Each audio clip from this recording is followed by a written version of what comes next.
दोस्तों एक बार फिर से स्वागत है। दोस्तों आपने सुना होगा कि जैसे करनी वैसे भरनी।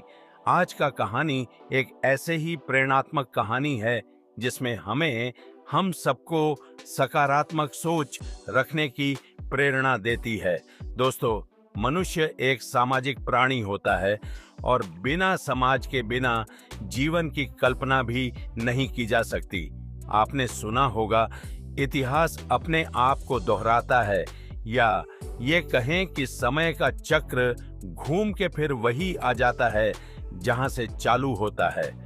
इसलिए जो भी हम समाज में लोगों के साथ करते हैं वह एक दिन समाज हमें भी देती है।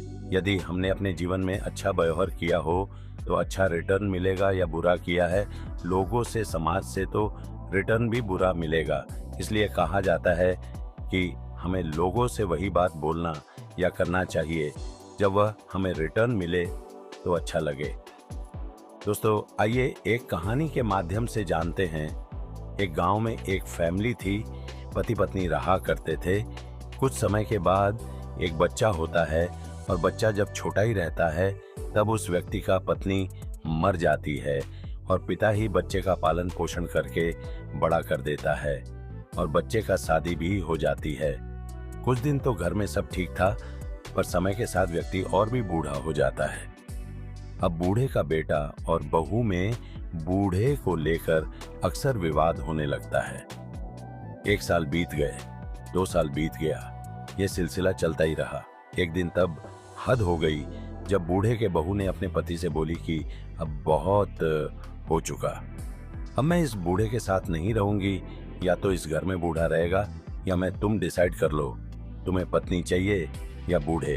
बाप पति ने बहुत समझाया कि ये जो तुम कर रही हो बहुत गलत है। मेरे बाप ने मेरी माँ के मरने के बाद दूसरी शादी इसलिए नहीं की ताकि मुझे दूसरी माँ से कोई तकलीफ ना हो। उसने पूरा जीवन मेरे पालन पोषण में बिता दिया और तुम उसे छोड़ने के लिए बोल रही हो। पर पत्नी को कोई असर नहीं होता है, वो अपने जिद में पड़ी रही। रात हो जाती है, लड़का रात भर टेंशन से सो नहीं पाता है, रात भर करवट ले रहा था। फिर उसने सोचा कि पिताजी अब जीवन ही कितनी बची है और पत्नी के साथ तो पूरा उम्र पड़ा है। दोस्तों जैसे तैसे भोर हो जाता है और लड़का अपने बूढ़े बाप के पास जाता है और बोलता है, चलिए पिताजी मैं आपको टहला के लाता हूँ।